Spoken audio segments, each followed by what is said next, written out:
This episode of the Long Run Podcast is sponsored by Skechers.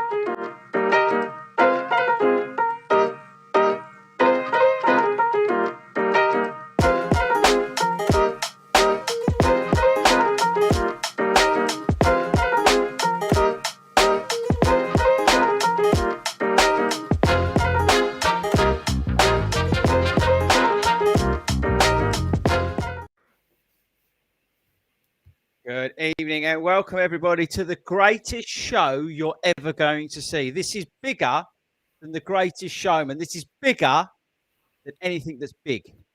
Right, that big. We've got the dream team assembled tonight. We have got the man himself who's actually been left in charge of directing the planes because Ben's out. We'll come on to that, Wilco. So if you're in the sky, be worried. He's directing you. And we've got Jatila and in the house, ruining her family's evening, we got Nettie finally.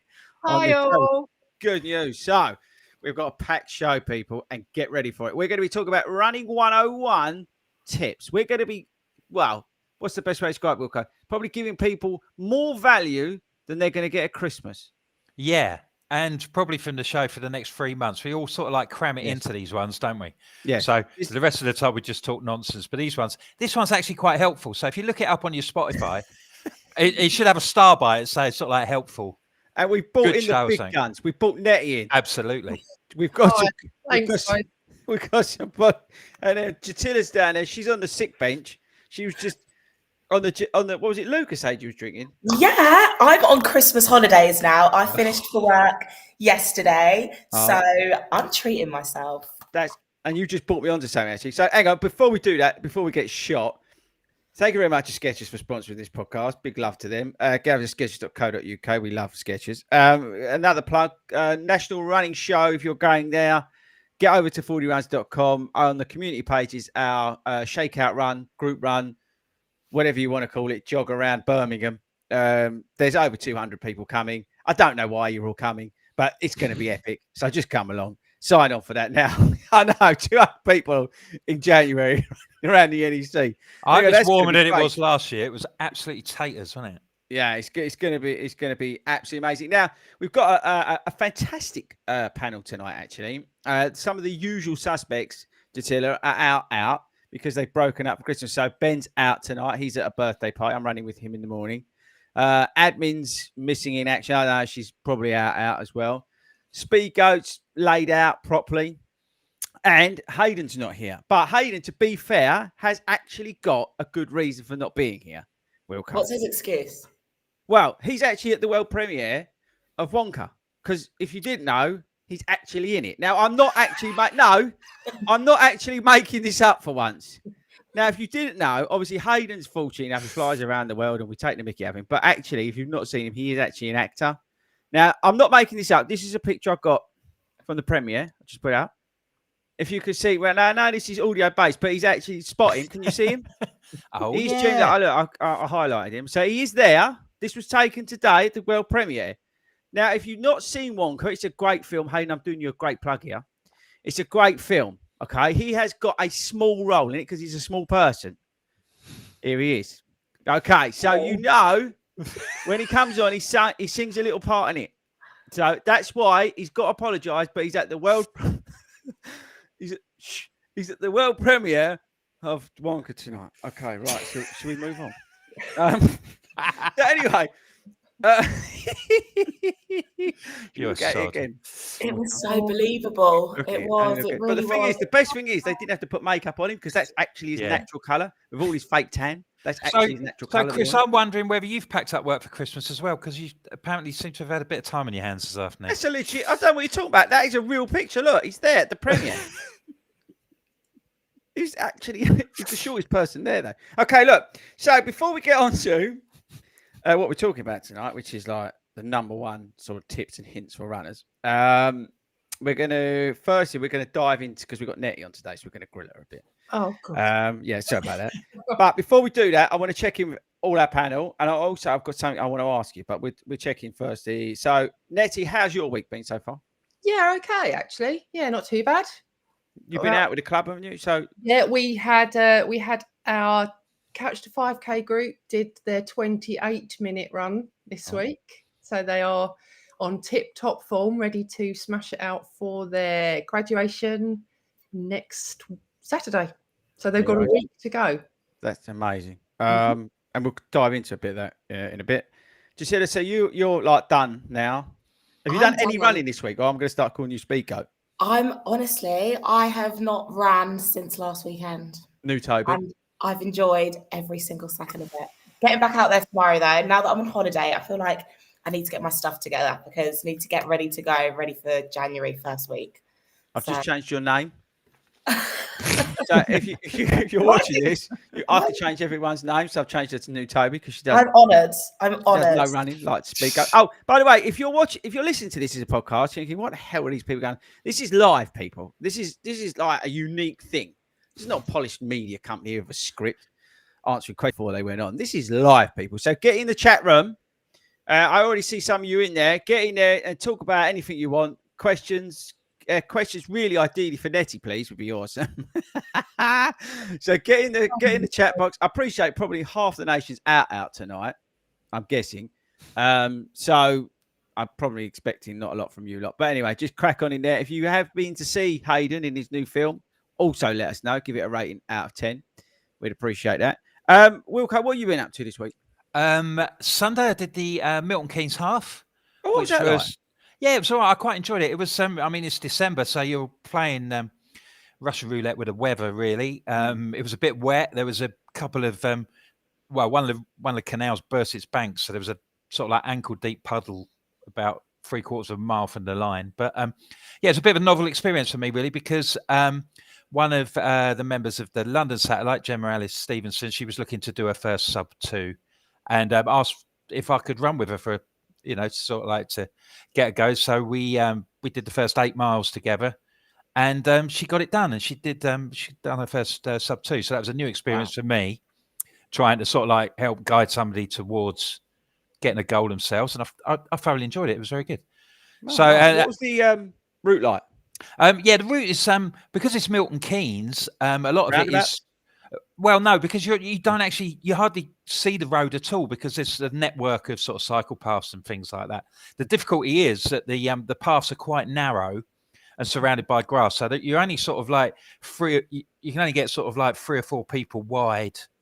So we had a period where we were about 3 miles in, and we found ourselves behind just behind the 2-hour pacer, and of course everybody had banked up, so it was really congested, and you could just see this lovely patch of empty ground in front of him. So it was a bit of an ordeal just to try and wind our way through that. But yeah, it was good. I'll definitely do it again. It was a well-organized event and quite a nice one to sort of like, just 3 weeks before Christmas. It's a nice one to sort of like keep going before you, so you don't wind down a bit too early.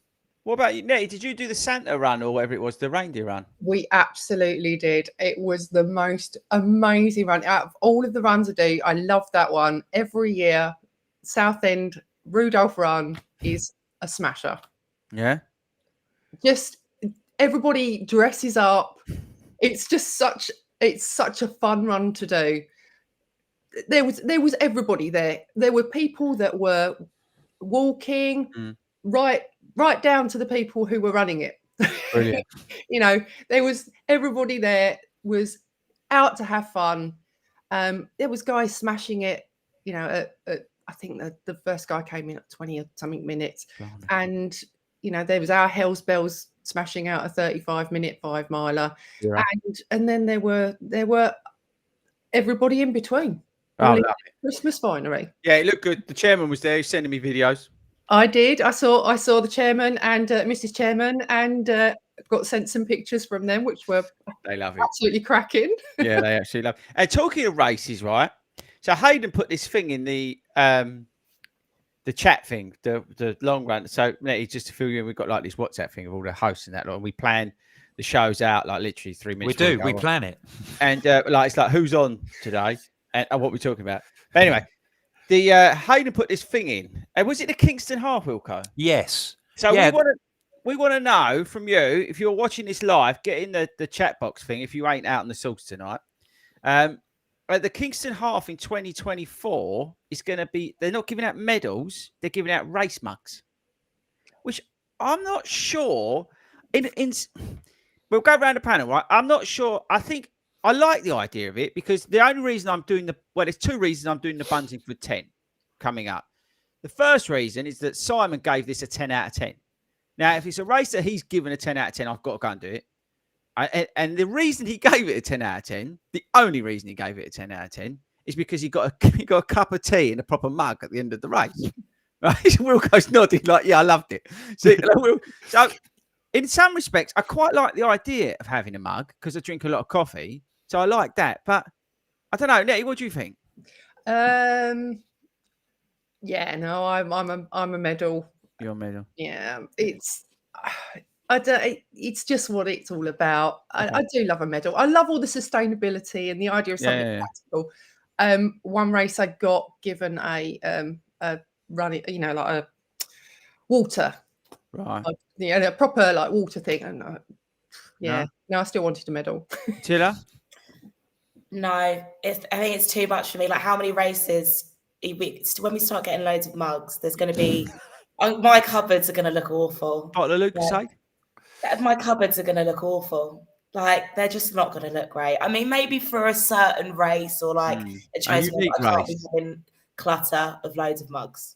Yeah, I wouldn't fancy it. I've just done New York Marathon and if some geezer went, here you go, FORDY, have a cup of tea. I probably would have smashed over his head.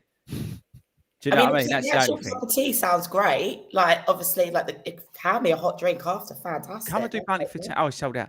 Wilco, what about you on this one? Well, I'm a big fan. I like mugs. I buy one. I've got a couple. This is my Manchester Marathon one. You can't show that. I'm saying, well, I like them. They can sponsor me. I'm available. Anyway. How many before it just gets excessive? But I've only got a couple. So now I got the first one. Somebody bought it for me when I completed Edinburgh, just as sort of like because I was moving house, and they bought it for me as a sort of like a little sort of like housewarming thing, which was quite nice. And then when I did Manchester and I got a PB, I bought another one. So when I get a marathon PB, I buy a mug.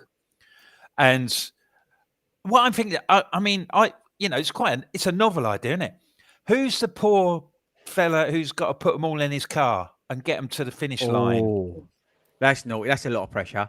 And who's going to, carrying one cup of tea from my kitchen to my desk is enough stress most of the time. How you get a whole box of mugs, Actually, I don't know how to get it home either. Mine would be smashed by the time I got it home. Yeah. Because the medal just goes bottom of the bag.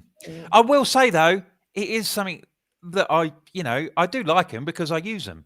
Yeah, that's I bought one and I use one. It's not like, the medal, it just goes in a shoebox. Yeah. Yeah, I'm kind of with you. I always think it's a bit like, when people, topical this because it's Christmas, when people sit around and they say, oh, no, well, I don't really like turkey. And then they all agree they don't like turkey. And then someone suggests, well, I won't buy one next year. And they go, oh, no, you got to get a turkey because it's Christmas, You've got to have a medal. Yeah. Because you do a run, don't you? So it's a funny old thing that I kind of get it. I think I'd like it for one race. But bunting for 10, I'd accept a mug at bunting for 10. Yeah, but the thing about the bunting for 10 is you have to give the mug back. No, I don't get the mug. No, you get your tea in a mug, but you have to give it back. And hopefully you might actually. No, stop. Hang on. No, you do not get presented with the mug. Wilco, he told me he gets a 10 out of 10 and I'll get a mug of tea. Yeah, you get a mug of tea, but you don't get the mug. I don't get the mug. You're the mug for thinking you're getting a mug. Mug of tea? No, you just get the tea. Well, they've got to put the tea in something, mate, and they put it in a mug. No, nice. I'm being serious. I don't get the mug. No, very much not. I'm not going. But if you do go, you'll get a bit of Ben's Christmas cake as well because he's been pulling it all things. No, Ben can jog on with his Christmas cake. He's out on the lash tonight. I couldn't give two hoops about his Christmas cake. Are you serious? I don't get a mug. Chris, I'm very alarmed now that I might have ruined your Christmas. I'm not. So why did he give it a 10? Where's he got to go if he'd have actually been presented with a mug? He can't give it an 11. That's why he gave it a 10. This is why I put the whole section in tonight. What that? Oh, but I can't say what I want to say. They're getting an email in a minute. That's the only reason I'm going. I want a mug. I'm going to bring my own mug then. Yeah. That's an Oh, absolute. that is really that's a liberty. disappointing. That's ruined Christmas. That's a liberty. I was That's really looking forward to ruined. that race. I'm not now. I'm going to deliberately give them a 0 out of 10 on the race Oh, they're for nice. not giving me a mug. Anyway, Yeah, right. People. I can't believe they don't give me a mug. Right. So look, before we get into the thing, I want to. Should we grill Nettie a bit because we've got. Yeah. So actually, hang on. Before we do that, Wilco, have we got any like race reviews or anything we need to do? We've got a couple, but I mean, we can talk to Nettie. Should we grill Nettie first? Yeah, let's grill Nettie first, and then if we got time, we can do a few race reviews. Let's just absolutely drain her of all information possible. So, is this Nettie, where I regret saying I'd come on? This is the way you regret moving to the living room. Yeah. Nettie's a FORDY institution, right? I love Nettie. Can I just say that makes me here. sound really, really old? She's been here from pretty much day one, right? She is 40 runs, okay? She's an absolute. Just pretend she's not there. Cover her up. She's an absolute legend. If anybody's ever met her, they all turn around and say the same. What a legend, okay? She does everything for this club. She's selfless. She's on a committee. She gives everything, right? She trains people up with Helen in Southend, Couch to 5K. She's honestly, those ladies down there beaming light within the 40 runs running club, okay? And I'm not just saying it because she's here. She knows that, okay? And also, string to her bow, she's also a run director at Park Run as well. And I have to say, I think one of the best park runs out there. If you're looking for a time, and I've said it in countless videos, go down to Chalkwall. You can take your East India docks, Victoria docks, and shove that where the sun don't shine. That's pony compared to Chalkwall. Chalkwall, you fly out at God knows what speed, spin around and fly back as fast as you can. It is dead flat, people. If you're in a park run and you're into running times, get your butt down to Chalkwall. Plenty of parking, nice people like Nettie, well organised, amazing volunteers, and you can get an ice cream afterwards, which I think's, hero move. You get to keep the phone. Nettie, apart from being one of the best people on this planet, you're also running coach, running leader. Yeah. Look at this. It's like a resume, isn't it? Someone's going to hire her. She's showing us up. What I actually want to know, the much. information I want to get into is because you just got Good for Age for London. I did. Now, share with the listeners, viewers, how your journey from everyday runner to Good for Age, please. Go. Well, I think. And can I just say you've bigged me right up, and the question now to think that's worthy of this podcast is immense, but I will do my best. Okay, so Good for Age. It really started off. I'll be honest. When I first started running, I did it because my son has cerebral palsy, and I wanted to raise some cash for charity. And I started doing 10Ks, and I hadn't even thought about the marathon or even considered it. It was never a thing. Then people started, do you want to do the marathon? Are you ever going to do that? So you look into it and here's my options. Yeah, charity, ballot. And it soon becomes obvious to you that there's challenges to all of those, especially, it's great how much money they raise for charity. It's absolutely brilliant. But when you're a busy mum and you're working full time, it seems like a lot to ask for. So I looked into the other options, which was Good for Age. And I thought, and I come across an article somewhere online that said, if you're a reasonable runner and you want to put in the effort, then you can do it. There's nothing to stop you. So I thought, right then, I'll give it a go. And that was about 5-6 years ago. I kind of started that, and that's where the journey began. I did my first marathon in 2017, and got an okay-ish time. And people were like, "Yeah, you could probably chip a bit off of that."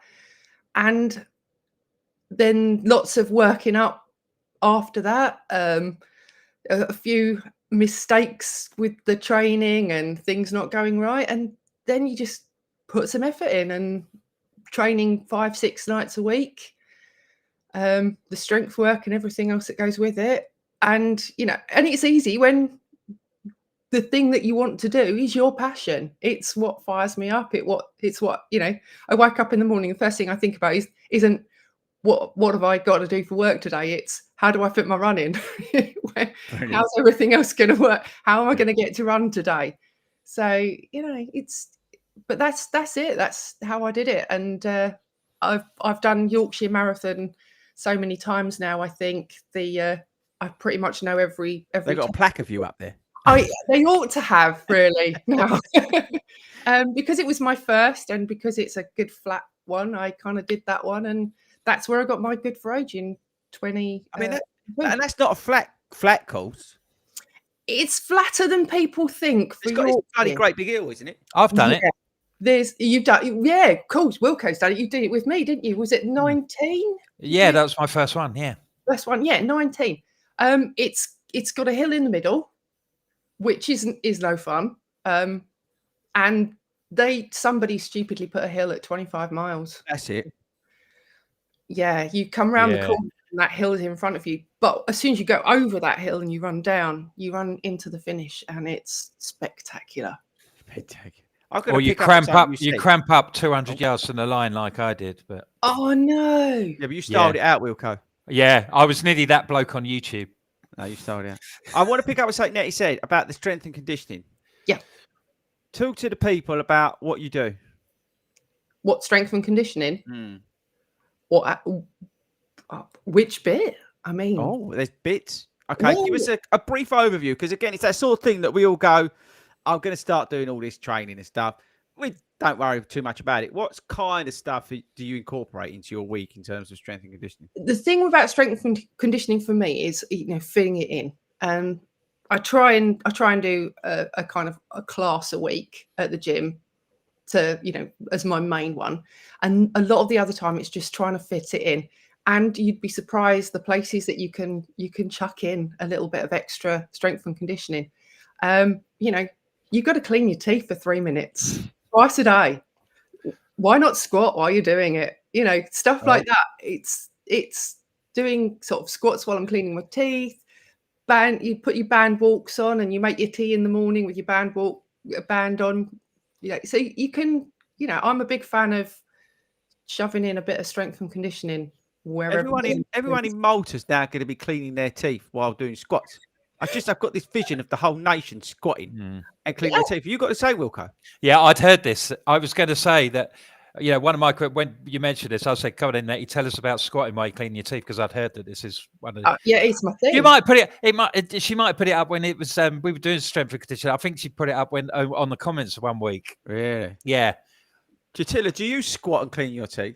I don't, but I can really vouch for what you said there, because I feel like the one thing about strength and conditioning is it is getting it done. Not everybody has got that sort of 2 hours, an hour in the evening to go to a gym and get stuff done. And I think since having an injury back in the mid half of last year, I just started doing so much stuff at home. Like, I've got a great step out to my balcony, was able to do my calf raises, all of my exercises in there, literally buy a few dumbbells, did some bits and pieces. But now I must say that I am going to do a few squats whilst I brush my teeth and maybe see how many I can do. It's a brilliant idea, really, isn't it? Because if you do 20 minutes a day, you chop that up into 10 lots of 2 minutes. There's so much you can do in your sort of day-to-day life at home, especially if you work from home. Like, I have absolutely no excuse because I work from home sort of 3 days a week. No excuse. That's why you're called Toby. Yeah. Someone's asked if that's actually someone in there. Look, Facebook. We don't know who it is. Let us know. Is that Chip? No, it's not. It's Toby. I'm new and improved. I do things the easy way, and I'm becoming Toby. So going back, Nettie, so you good for age in London? Yeah. What time was that?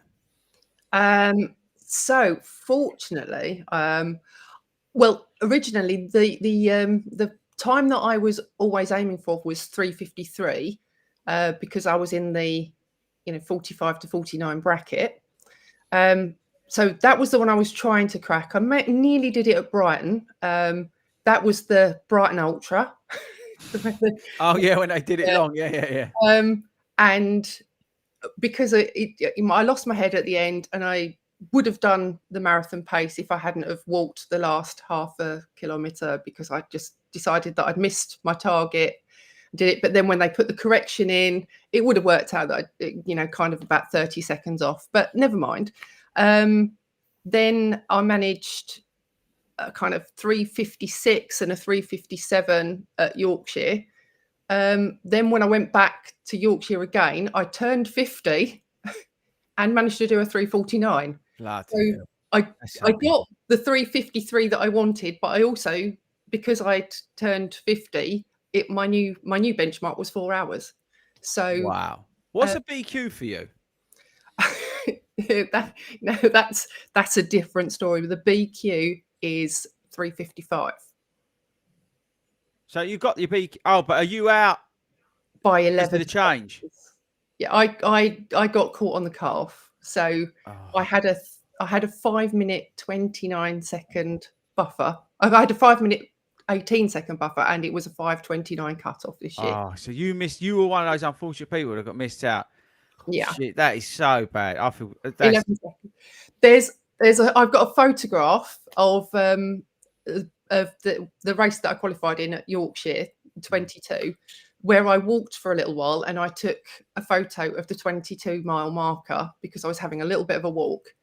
And I look at that photograph now and I go, that cost me that 11 seconds. But what I would say to you, the fact that you ran those times on those courses, which I arguably, and people correct me in the comments, I believe are harder than London. I mean, no marathon's easy, all right, people. So let's just get this into perspective. They're bloody hard. I've said this before, right?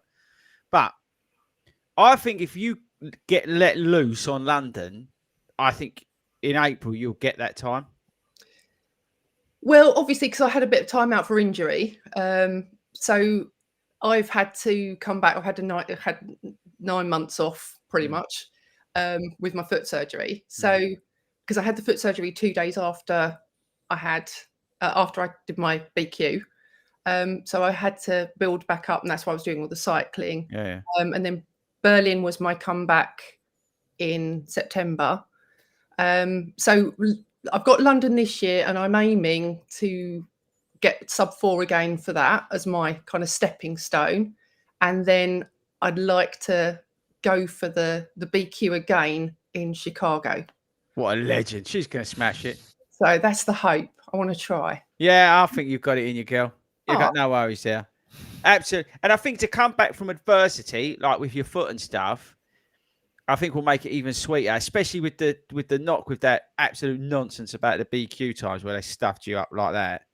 I think it will taste even better when that one comes in. Personally, that's why. Jatila, did you hear some thunder outside? Oh no. Wilco, did you hear thunder? Oh no. No, I didn't. Why is there some? Yeah, have you heard some thunder outside? Oh. It looks like lightning. There's a lightning, which could only mean it's back. The lightning round is back. Oh, We sprung it on her, people. Stand by for the amazing intro.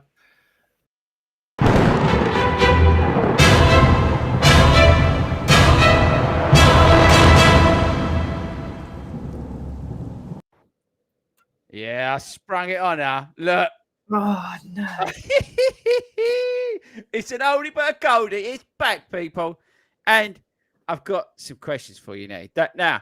Remember, this is quick fire, so you've got to think on your feet. You can even stand up if you want. Right, you ready? Deep breath. We're going to start off gently.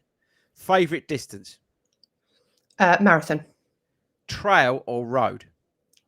Road. Now, you're not going to like the next one. Southend Park Run or Chalkwell Park Run? Oh, Chalkwell. Run director or runner? Directing. Oh, I don't know why I said that. Pink or blue? Pink. How do you like your eggs? Boiled. Do you have milk in your tea? Oat milk. I thought that might be a code. Second half, carbon plates or no carbon plates? Oh, carbon plates. And this one to finish you right off. Go on. Good for age London, good for age or BQ? Good for Age of London. She's passed, people. She's passed.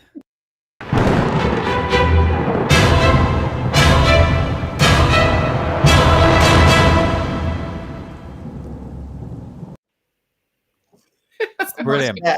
Good to have that back, wasn't it, Wilco? It was, yeah. Bit of a trip down memory lane there, mate, wasn't it? Beautiful, isn't it? Bit of nostalgia. So I think probably now is a good time after we let Nettie have a breather. And we shall go into Running 101, top essential tips for all runners, because this is what we like to do on this award-winning podcast, is add some value to our listeners. It happens once a year, and it's going to be this show that we're going to add some value to our listeners. Now, what I've done, because I'm smart, I've got 10 tips which we are going to discuss. Okay. Some of these might be complete and utter nonsense. Some of them you might think, that's kind of awesome, FORDY. You're my hero. So, are we ready? So, if you're a new runner coming back to running, and even actually some of these might just genuinely help you, right? This is something that might actually inspire you to do something differently. Now, here we go. Right. Number 1 tip. Get the right running shoes. Agree or disagree, Wilco? Yes, within How reason. much difference has it made to you having the right running shoes? Yeah, just from the general experience of lighter shoes now doing. When I started, I had one pair of shoes, and I'm now able. Fortunately, I'm in a position where I can afford to have 2 or 3 different pairs of shoes. Some people, they can only have one. That's that's the way it is. Okay. But it does help getting the right way, getting off on the right track and a proper pair of running shoes. Okay. And you don't have to spend a fortune. You can get a nice pair. You get a good pair of Decathlon for 50 quid. There we go. Jatila, we're going to smash through these, right? So Completely agree. Definitely invest. No, you're not getting away with it that easy, because you qualify for Boston, where before all that nonsense that poor old Nettie had to put up with, in a pair of like Nova Blast or something, right? Non-plated. Yeah. How much difference has it made to you in terms of your racing, your background, having the carbon plate shoes? Well, I think we all know how much I spoke about them carbon plate shoes when I first got them. There's no one here that didn't hear that conversation. I felt like I went from 0 to 100 real quick. And I mean, I'm not just saying because it could be how I was feeling on the day. There's all different variables, but I must say there was something about as soon as I turned from a carbon plate shoe, and I didn't wear them before. I sat on here and preached that carbon plate shoes, I don't wear them. And you were like, as soon as you get yourselves in a pair of them, you're going to fly. As soon as I put them on, I literally flew. And obviously it helps that I did the hard work, did the training, had a great race preparation and all of that. It's not just putting on a magic pair of slippers that are just going to make you fly. You still have to do the work. But yeah, highly agree investing in a good pair of running shoes that are suited for you though, because it really depends. Like Alpha Flies, for example, they're not for everyone. They're very narrow. They're very sort of different on the heel, things like that, the high arch. Just find a pair that suits you. Puma out there, the Puma Nitro, like all different variables. Oh, look, she knows her shoes now. Look, she's running one pair. Now she's. I know. Right, Nettie, I'm going to come to you with the second tip, because I think you're going to be able to answer this better than I think anybody here. Warm up and cool down. How important is that to you? In terms of, because I think a lot of runners that I coach and stuff, they just don't bother, and that's fine. But I think it is an important thing to do. But what do you think about the warm up cool down? It's something that's neglected, right? Yeah, it absolutely is. Absolutely vital. I started rollering before most runs. I mean, occasionally if I'm running out of time, I don't do it, but try and have a quick roller, even if it's just for a couple of seconds. It really does get the blood moving and really helps. Nettie, just Nettie on the brain now. When you were sprinting, you always did a proper warm up, didn't you, before you did a race? Yeah. Yeah. Sometimes do you the warm up carry that warm up over into your sort of. I know you're not running at the moment because your name's Toby, but when you are running, do you do a warm up? Do you carry that what you was doing when you was a sprinter over? Yeah, there's a fair few bits now. Now, I must say, being a sprinter, you would sometimes the warm up was longer than the actual session. It's crazy the amount of warm up you used to do. But there's a lot of stuff that I did transfer over, and I still use pretty much every single day. Whether it be mainly for my speed sessions, like my interval sessions, I would spend a good sort of 15 minutes at least trying to get in some activation, core activation, strides, active dynamic movements. But then a little less so for the general sort of runs in the week. Okay, all right, that's interesting. I like it. It's Well, already added to value. Wilco, what? We had FOD runner on, didn't we? And he was talking about the merits of warming up, and then I sort of like had a bit of a light bulb moment when he came on. I thought, right, I'll try that, and I've really felt the benefits of doing like having a little 10-minute jog before I do a park run, or 10-minute. I usually do a mile before we meet up on a Tuesday. Me and Ben, we'll just do, just do a lap around the park and just sort of like, and I'm convinced it's been a major element in it is. I do it. The improvement that I've made in the last 6 months. Yeah, I do it all the time. If I'm not, unless if I'm doing a high effort or even like a medium effort, but I will go and do a warm up beforehand. Always. And it's a simple one. Little tip for everybody. It's a simple one to do. If you are, let's say, even if you're just doing a high effort, right? So let's say you're going to go and try and put a time down, or you're going to run a little bit harder than you normally would. I always just go for 10 minutes. I just go 5 minutes out, right? Or actually, I usually go 6 minutes out, and I come back the same distance in 4 minutes. So I'm putting a little bit of a sprint on in at the end, and I'll just progressively get quicker. But it's such an easy one to do. Just go out like such conversational pace, right? I mean, like almost just trotting about, and then just slowly and then turn around and come back. That's all I do. And then I'll put a few strides in, and off I go. It's as simple as that. But I'm getting on the start line. My heart rate's already up. I'm ready to go. So that's a little one. Right, next one. Wilco, we're going to do this for you, Mr. 60%. Start slow and gradually increase. So we're talking about pace, okay, in your runs. This would be number one for me. I mean, when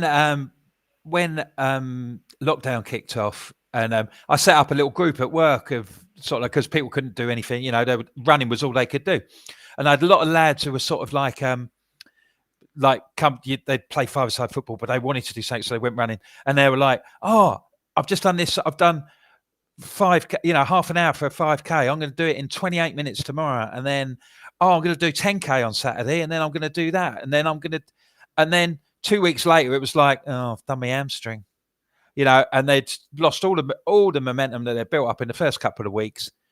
See it as a process, see it that you're going to be able to do this for as long as you possibly can. There is no rush. Take your time, ease your way in, and learn your lessons. Okay. Nettie, practicing proper running form. I think that's something that a lot of people neglect. It's very hard, right, to practice proper running form because a lot of people don't know what it is. Yeah. But coach's hat on now. Yeah. Practicing proper running form. How much do you think actually that can make a difference to somebody who's looking to improve as a runner? Oh, absolutely. I mean, it's all about not wasting energy, isn't it? I mean, that's what proper running form is about. It's really about, I think people, it depends what you're doing, as long as, because we've got to remember the social aspect of running, and getting out there and actually just running sometimes is the fun bit. But yeah, I do like to sort of, those little corrections that you can make with people, just like warm up a little bit, pocket to socket, all of that kind of stuff, and people just changing their gait a little bit can really have. As you say, it's efficiencies. Yeah. I always say I say to Wilco now when we're coaching on a Tuesday or a Wednesday, it's just the little things that you can see as a coach. But a simple one to do, right, for everybody out there, when you're running along and you're in front of a shop window, look to the right of you and look how hunched over you are. Just look at your form. As you're running along, trotting along in your own little world, listen to this award-winning podcast probably. The 200 episodes that we've done of this amazing show. See what I did there, Wilco? But just look at the shop window next to you. And actually, you'll go, oh, Christ, I'm really leaning over. Or, don't I look funny? All those sort of things. So, but my point is just stand up tall. Because naturally, your hips will come forward, right? And then you'll just become a little bit more, what's a better way of describing without going to just a better form. Let's put it nicely like that. But that will make you more efficient. And if you can do that every time you run past the shop window, look right and go, oh, I better push my hips forward a bit here, or I better stand up tall, pull my head back. That over time will start to make a big difference, people. Okay, so a little tip for you. You're welcome, by the way, Jatila. If you do ever go out running, you can use that one. Don't spend all your time looking at yourself in the shop window. You're supposed to be out for a run. Hit somebody, but seriously, serious tip, right? Just a shop window, have a quick butchers at yourself. You'll be amazed at what you see, especially if you're like a mile 19 of doing a 20-mile run. You're like all hunched over, absolutely broken. Okay. Jatila, this is a good one for you. Setting realistic goals. Is that something you think is actually a good tip or a bad tip? Oh, that's a tough one. I find that you know what? Yeah, I think I think we have to be realistic with ourselves at the end of the day here. We might have goals that we want to reach in the long term, and they will be reachable, but they might just not be reachable just yet. So you need to really think with yourself where your training is at, what other effects you've had going on around you, whether you've got a very stressful sort of work life, what have you got coming up, what have you had that's gone on in the past. You might have been in that situation to go and hit a goal before this happened, but now you need to really reevaluate. The world just keeps moving, things will keep changing, and we can't just put that down to sort of what we want to do sort of there and then. We need to think about shorter goals, longer term goals. Like for me, going out on a long run in a weekend is maybe I wasn't in the same place as I was last year doing that same run at that time, but I've had other factors going on. There's been other things in the background. So it's not like you're not doing the work or you're not, well, I'm not doing the work at the moment, but in general, you have to obviously do that work to sort of get that done. So yeah, I think just setting realistic goals, whether they be short term, long term, definitely would. About you, Wilco? Yeah, and that all linked in with that is not to get carried away with what other people are doing. What your mates are doing and stuff like that. When it comes to your realistic goals, think about where you are and what you could do, and don't rush. You've got plenty of time to do all sorts of stuff. If you're a beginner runner, I did. It took me 4 years before I did my first marathon. It took 9 months before I did my first half marathon. You don't have to do everything at the end of the month. Just ease your way in, enjoy it, enjoy the process, learn as you're going along, and don't set yourself these grand targets, because you will know. You will know when you're ready to do these things. You will know when you got to the point where I knew when I was ready to do a 10K. I knew when I was ready to do a half marathon, and I knew when I was ready to do a marathon. And you'll be the same too. And I think a lot of that actually is a good point, Wilco, because you see all these Herberts on Instagram and TikTok and Threads, all these running influencers and all these Herberts. You know what I mean? And they're all going out there smashing marathons here, ultra marathons here, running 10K fast known times, and getting paid by Gymshark and all these stuff. All this nonsense, right? And people go, oh, you know what? I could do that. Just take your time. Just relax. Get into it. You don't need to go out and run a marathon. As I said, marathons, people, are bloody hard. So just don't rush into it. Like Wilco said, just take it easy, take your time, set realistic goals. I think it's a killer tip, actually. It really is. Right, Nettie, for somebody who got injured, through no thing, but listening to your body, coming back from injury, I think that's key for me. What do you reckon? Yeah, and I have to, I'll be honest, I'm not the best at doing that. I think that's a runner thing. I don't think there's many runners out there that are very good at listening to our bodies, but we really, really should. So important. It's so much better to just have, if you're looking at 2 runs and going, should I do an easy today or should I do a really hard one today? I'm not feeling great. Do the easy. Do the hard one tomorrow when you're feeling better. Yeah.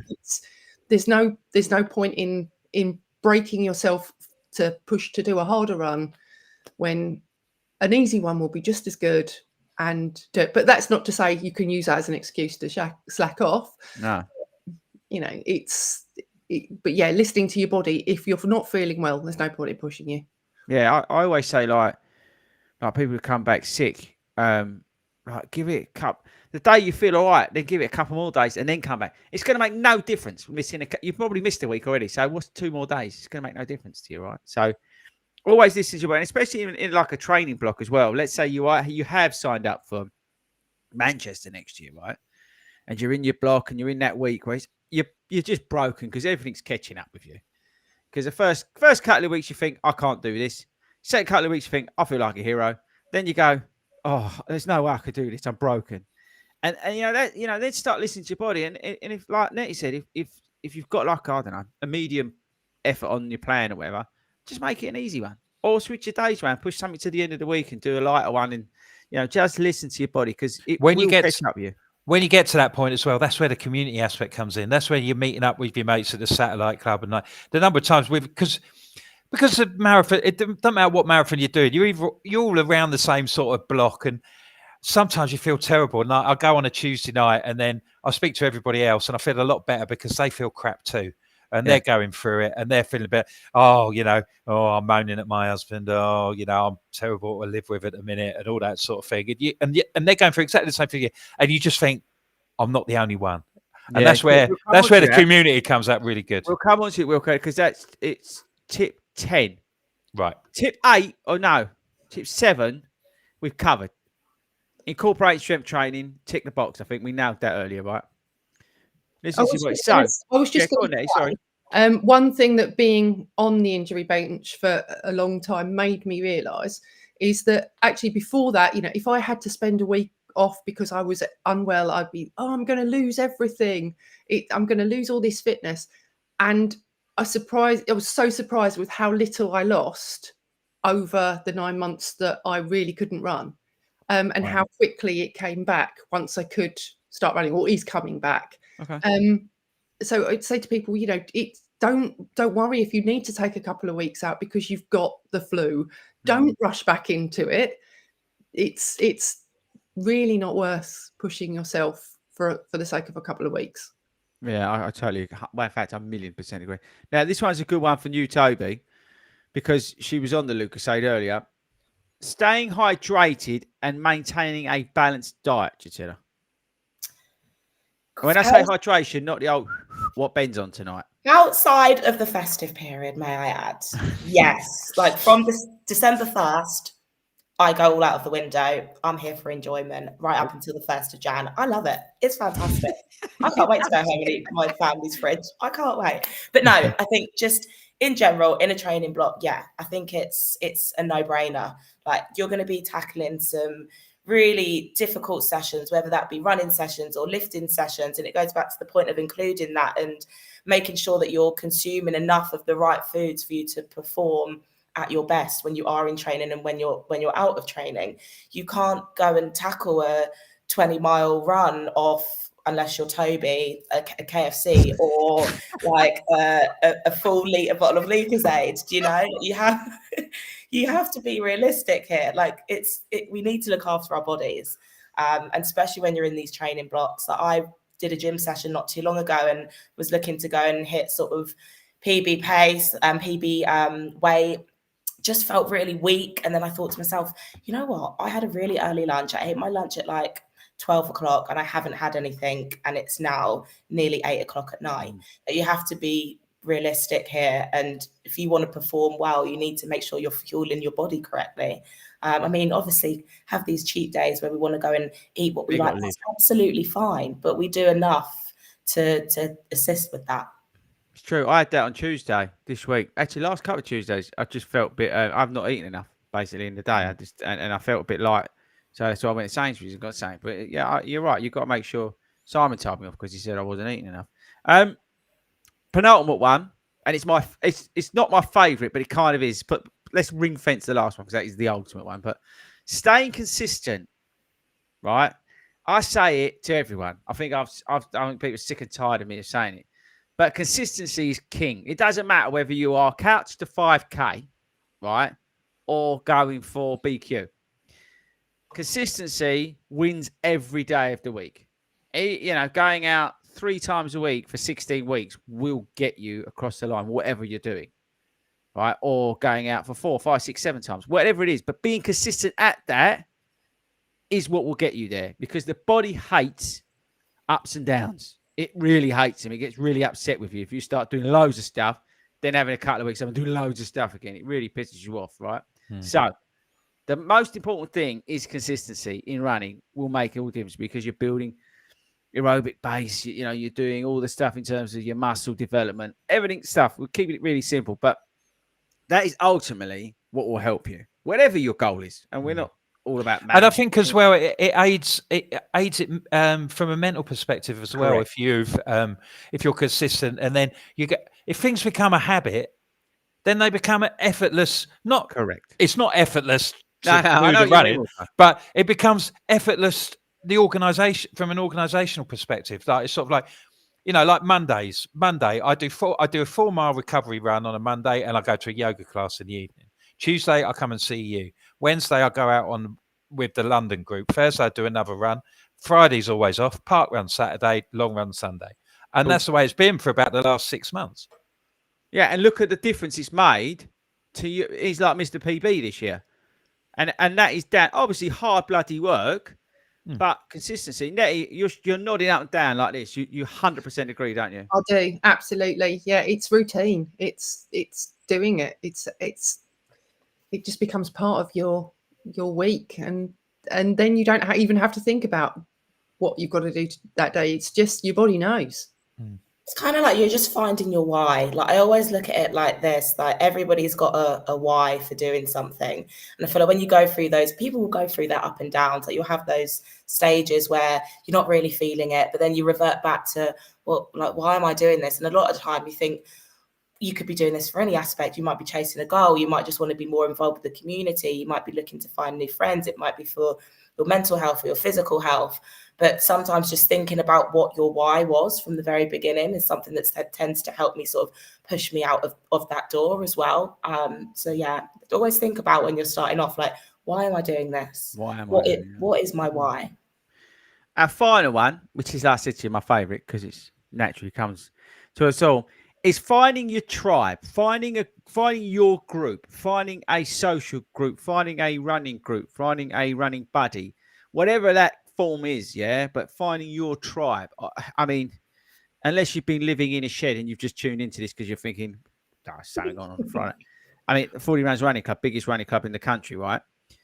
So we pride ourselves on that we offer local groups, we offer virtual groups, we offer trail groups, we offer that connectivity, however form you want to come into it, right? Low touch, high touch, whatever you want to do.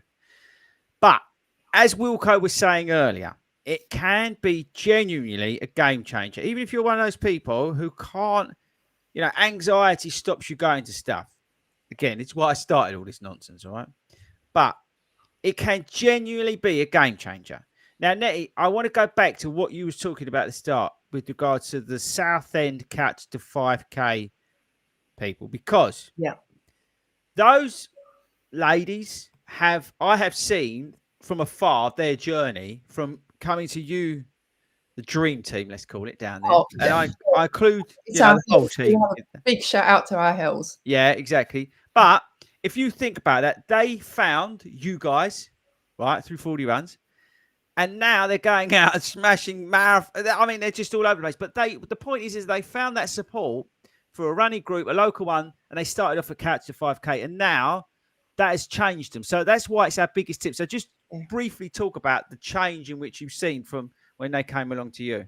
Oh, do you know, I've got so much love for those ladies and the gents that we've had. Yeah. The Southend crew are just most amazing. Oh, obviously, big shout out to Helen, who is the glue that holds us all together.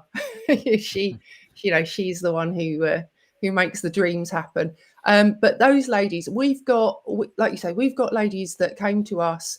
Well, as one of them, Shirley was reminding me the other day, it's about 18 months ago now that their group started, and they're friends. They see each other outside of running. We've got all sorts of little group activities going on. Things are getting organised. We've got one of our group is almost like our little social secretary. She's organising other events for everybody to go to.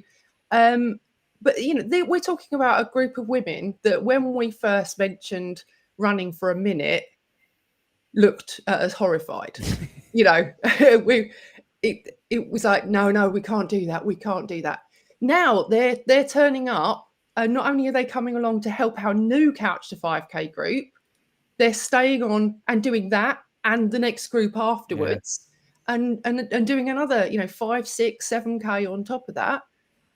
And we've got them now doing half marathons and signing up for relay runs, and they're the most incredible bunch of ladies. They're really It's lovely. inspiring. It is, and it's this again. It's that support that you get, right? And you don't have to join a group like 40 Runs on a local level, right? But just having somebody like, even just to talk about running too, right? Your journey in which where you're doing is powerful. I think that can be just as, even if you, I know not appreciate everyone not on Facebook, but even if you go like you said, Wilco, on the community, right? I mean, look at the support you find on there. It's huge. Absolutely. Yeah. It's been a massive game changer, because there's always someone who knows. There's always somebody who would, if you've got an issue, there's always somebody who could offer some sort of advice. This is what I say to people who aren't in the community too, because like when I'm at work, everybody knows I run. So lots of people who are doing this sort of thing, they'll ask me sort of stuff, and I'll say, well, if I don't know, I'll know someone who will. So I'll ask for you, so Yeah. it all sort of like links together. And it's so much better there is no way in a million years I would have done the things that I've done over the last 4 years if it had not been for the community aspect of this group. Yeah. I just wouldn't have, signing up, the Hartford group started in the middle of lockdown, didn't it? It was like, great, this is ideal. I'm in the area. I'm going to go. This is something I can go to. And I've just got so much more out of it. And the group has developed as well. I mean, I was saying to Ben the other week, when we first came, we used to lark about a bit, didn't we? We just had a bit of a sort of, but now we knuckle down and everybody's sort of like geared up. It may have been because there weren't any races to do. I don't know. But now we go on a Tuesday, and I know that's my 20% day. That's my day when I'm going to get my head down, True. It's true.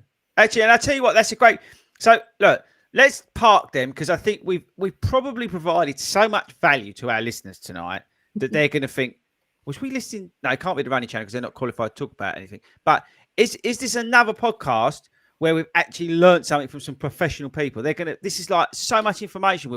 We might have to cut this up and replay this over several episodes. This will be in the greatest hits, undoubtedly. It's definitely going to be, because it's like real people talking about real stuff. So I think we've given too much value. So we're going to go back to talking nonsense. No, we're not. We're just going to summarize it, because Wilco's just reminded me of something, which is I'm going to be at Parkrun tomorrow, because we've got some milestones that are being celebrated, which I think are awesome.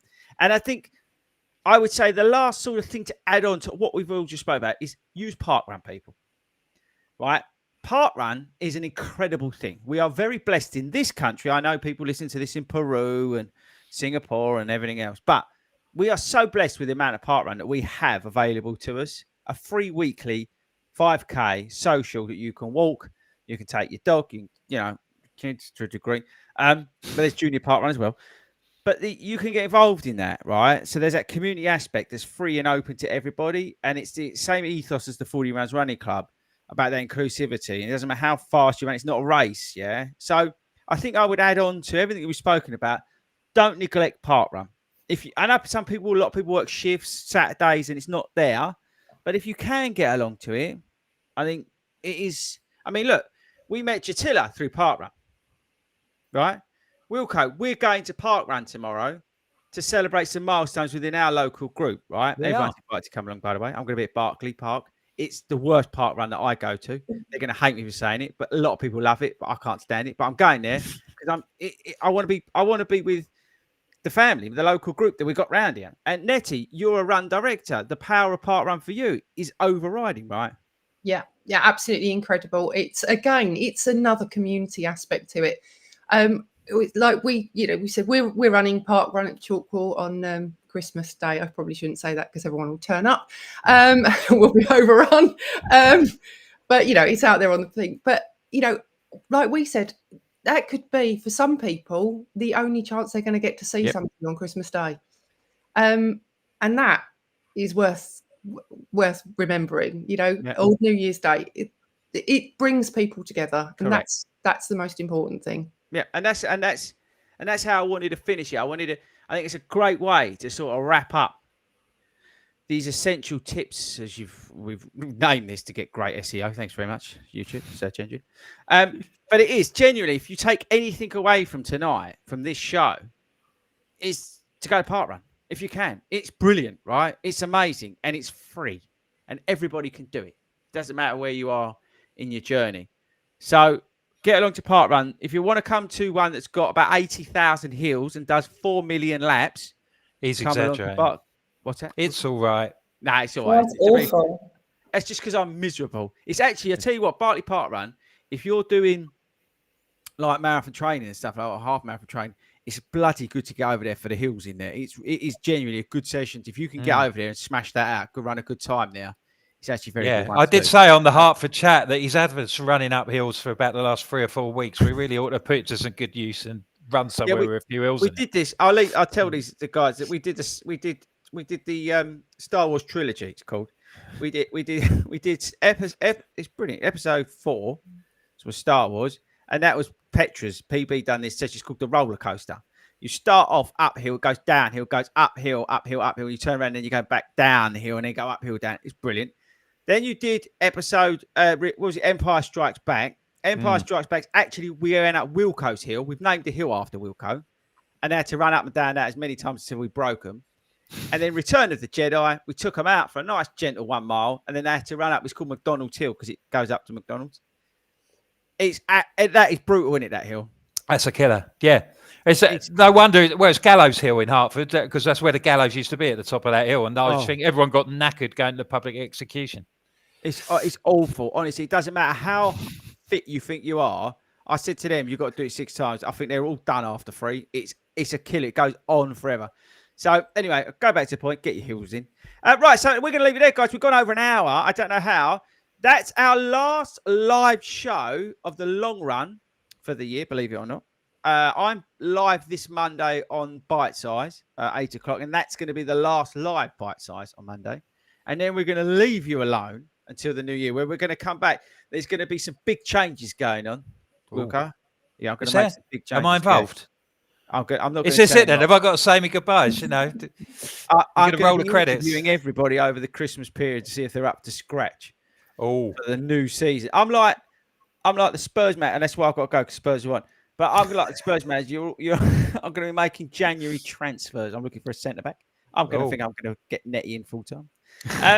So we're going to we're back next week. We've got a pre-record.